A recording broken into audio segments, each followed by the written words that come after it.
Қайырлы күн. Бүгін осындай әдемі көрпе тігіп үйренетін боламыз. Менімен бірге болыңыздар. Өстіп болымды жайып алдым. Ұзындығы 2,5, ені 2 метр болды. Бұл 2 кісілік көрпе. Енді бұған мақта салатын боламын. Маған 5 кг мақта алдым. Бұл 2 кісілік көрпе, үлкен көрпе. Каналыма тіркеліп, қолдап қойыңыздар. Сіздердің көмектеріңіз мен үшін өте қажет. Мақтамды алдын ашып жайып аламын. Оның арасын ажырататын боламыз.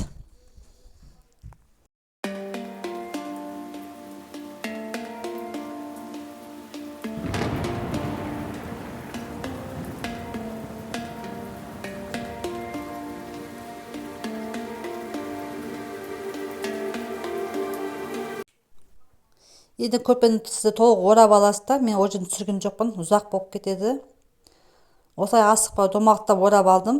Енді оны бір жағын бүктеп, бір шетін шығарып алатын боламыз. Екі жағынан біраздан тігіп қойдым. 20 сантиметрден. Қалған жерін ашық қылып, осылай көрпенің бір шетін ажыратып алатын боламын.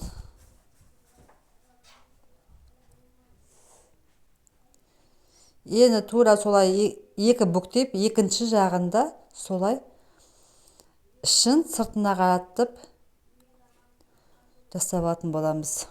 Айландырып алам.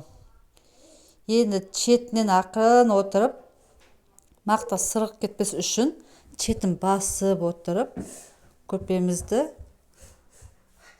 үлкен қылып жайып алатын болам. Екі шетінен басып отырасыздар.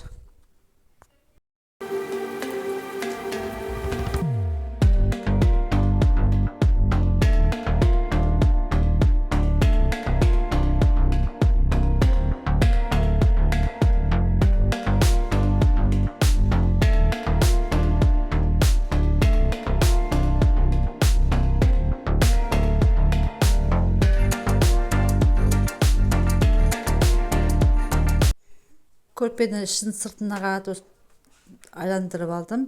Енді бұны қабып шығатын боламыз.